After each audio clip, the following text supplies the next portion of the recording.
Selamat sore Tribuners, jumpa lagi bersama dengan saya Mutiara dalam tayangan berita selebritis di Tribun Lampung. Kami akan menyajikan informasi menarik dan terupdate seputar selebritis tanah air untuk Anda. Dan inilah berita selebritis selengkapnya. Berita pertama datang dari mantan manajer Lucinta Luna jalani sidang kasusnya dengan Nikita Mirzani. Laporan Nikita Mirzani terhadap mantan manajer Lucinta Luna, yakni Isa Zega, kini sudah masuk dalam persidangan di Pengadilan Negeri Jakarta Selatan pada Rabu 8 Juni 2022. Dalam sidang perdana tersebut, Jaksa Penuntut Umum Sigit Hendradi membacakan dakwaan bahwa Isa Zega telah memberi keterangan palsu di mana Isa Zega mengungkapkan bahwa Nikita Mirzani merupakan otak dari penganiayaan yang menimpanya. Isa Zega mengaku mendapatkan informasi dari pelaku yang menganiayanya, yakni bahwa Nikita Mirzani lah yang menyuruh orang untuk menganiayanya. Karena saksi Nikita Mirzani tidak pernah melakukan perbuatan yang terdakwa tuduhkan dan tidak pernah menjalani proses hukum sampai adanya putusan pengadilan yang telah berkekuatan hukum tetap. Oleh karena itu, Isa Zega juga didakwa telah menyerang kehormatan dan nama baik seorang yang tak lain adalah Nikita Mirzani. Mendengar dakwaan tersebut, Isa Zega langsung menyatakan keberatannya.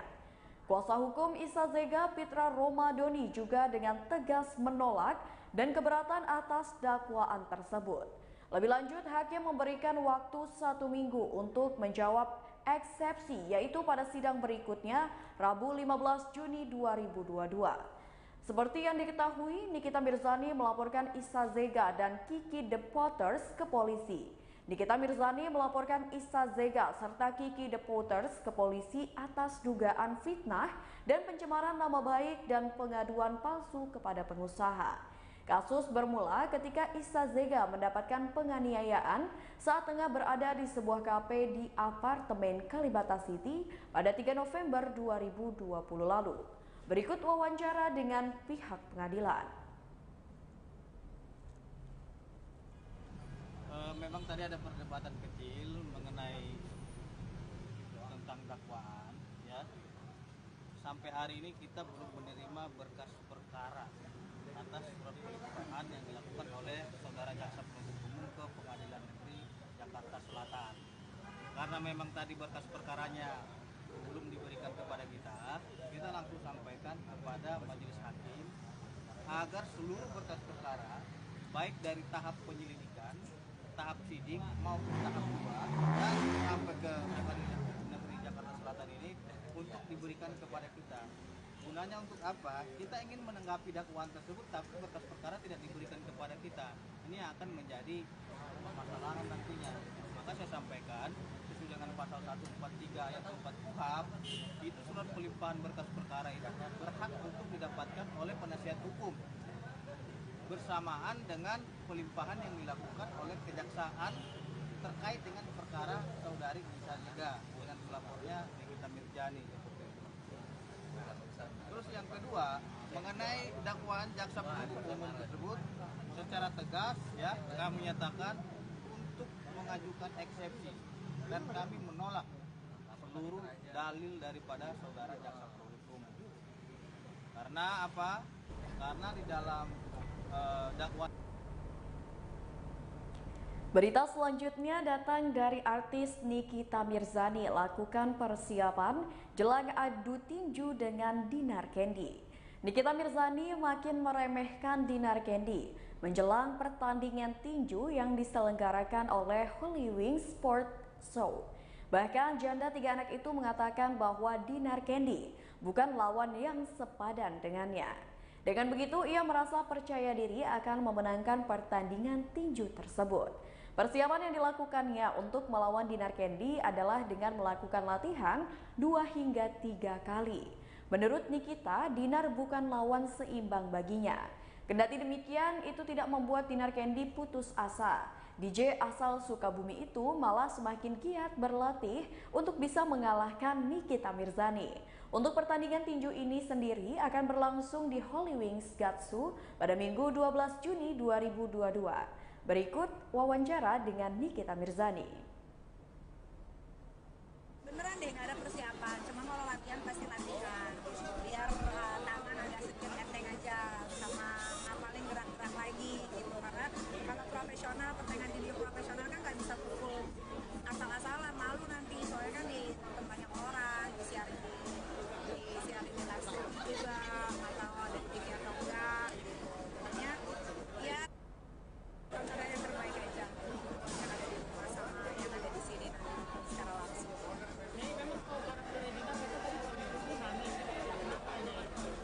Ya dia waktu dipanggil ke kantor polisi 1 kali itu aja udah mewek nelfon-nelfonin dulu kan gitu. Takutnya nanti kalau kena pukulan nangis. Berita selanjutnya datang dari Mayang penuhi panggilan polisi tanpa sepengetahuan Dodi Sudrajat. Mayang, adik mendiang Vanessa Angel terpaksa memenuhi panggilan polisi atas laporan skincare T tanpa sepengetahuan sang ayah, yakni Dodi Sudrajat. Hal ini dilakukan oleh Mayang karena khawatir jika Dodi Sudrajat tidak memberikannya izin untuk menjalani pemeriksaan. Pasalnya, sejak awal Dodi Sudrajat melarang Mayang untuk meminta maaf kepada skincare T karena merasa bahwa apa yang dilakukannya tidak salah. Untuk diketahui bahwa permasalahan ini bermula tatkala Mayang mengolah skincare T yang dibeli dengan harga Rp240.000. 6 jam usai skincare tersebut sampai, Mayang mengaku bahwa wajahnya langsung breakout parah. Ulasan buruk tersebutlah yang membuat skincare T meradang dan melaporkan Mayang ke Polda Metro Jaya atas kasus penghinaan dan pencemaran nama baik. Padahal Mayang mengaku bahwa dirinya memang belum mencoba skincare tersebut sama sekali. Namun Dodilah yang memaksanya untuk mereview. Takut tak diizinkan sang ayah memenuhi panggilan polisi, Mayang pun memilih untuk berbohong dengan alasan ingin pergi ke mal. Saat diperiksa, Mayang menerima sekitar 30 pertanyaan dari tim penyidik yang dijawabnya dengan jujur. Selain memenuhi panggilan polisi, Mayang juga melakukan usaha lain untuk bisa berdamai dengan skincare T. Ia mengaku telah mengirim pesan permintaan maaf ke Instagram skincare T namun belum ditanggapi. Terseret kasus hukum di usianya yang masih muda, rasa takut dan khawatir tak dapat dipungkiri dirasakan Mayang.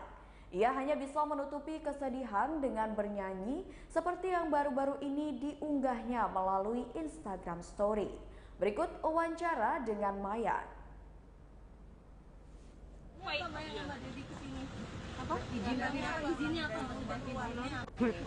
Gambarnya di sini. Oke, Mayang, gimana mungkin pemeriksaan hari ini seperti apa?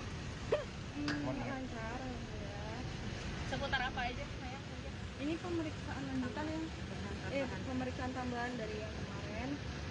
Ya cuma pemeriksaan tambahan aja. Berapa pertanyaan? 20 sampai hampir 30 pertanyaan lah. Apa aja sih? Kali ini seputar apa aja? Seputar ini sih kemarin, yang masih yang kemarin. Ini kan beberapa berkas dokumen. Iya, sudah yang kurang. Ada fakta hukum baru nggak? Cuman lanjutan kemarin aja. Tapi sudah ada komunikasi langsung nggak sih sama pihak dari pelapor? Belum. Tapi aku udah coba DM, tapi belum ada jawaban atau respon. Ada upaya mediasi nggak sih yang bakal dibangun nanti? Pengen, cuman ini aja aku datang ke sini sebenarnya tanpa sepengetahuan Dedi gitu, karena aku takut kalau misalnya aku izin ke Dedi, takutnya Dedi nggak izinin gitu. Diam juga aku minta juga. Oh, Dedi Mungkin kenapa nggak ngizinin? Mayang tempat tidak tahu, Mayang datang ke sini. Alasannya kenapa nggak dikasih tahu? Selain tadi Dilarangnya kenapa nggak diizinin gitu? Ya takutnya Makin dalam. iya makin dalam lagi, karena kan aku juga pengen baik-baik aja antara kedua belah pihak gitu. Jadi Ada bilangnya Wait. apa Mayang sama Dedi kesini? Apa? Izinnya apa? Udah izinnya apa?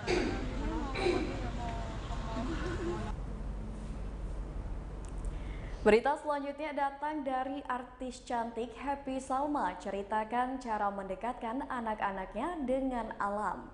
Artis sekaligus seniman Happy Salma fokus mendekatkan anak-anaknya pada alam. Hal ini diungkapkan oleh istri dari Cokorda, Bagus Dwi Santana Kertayasa, karena masa kecilnya yang dekat dengan alam. Dirinya mengaku bahwa belum ingin kedua anaknya terpapar dengan teknologi gawai. Karena hal itu, Happy mengaku tidak masalah jika kedua anaknya bersama dengan Cokorda Sri Kinandari Kertayasa dan Cokorda Ngurah Rai Daru Kertayasa bermain kotor-kotoran. Ternyata karena hal ini juga yang membuat artis 42 tahun ini memilih untuk tidak tinggal di kota besar. Happy mengaku dirinya harus berkorban demi pola asuh anak-anaknya. Berikut wawancara dengan Happy Salma.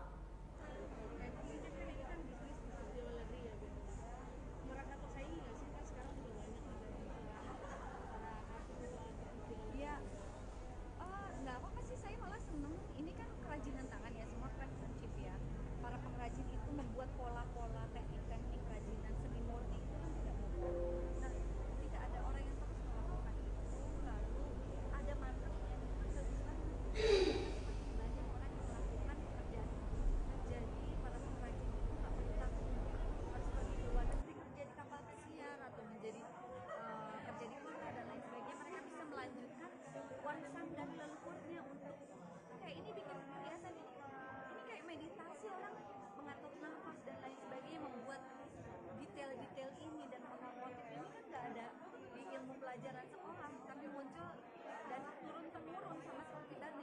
Semakin banyak orang yang mengerjakan, semakin orang berbisnis di bidang itu, semakin besar marketnya, semakin baik. Jadi sih saya sebetulnya belajar. Dukungan keluarga kakak makin sibuk seperti apa? Oh, dukungan keluarga sebenarnya itu yang paling utama sih ya. Saya bisa melakukan apa yang saya minati.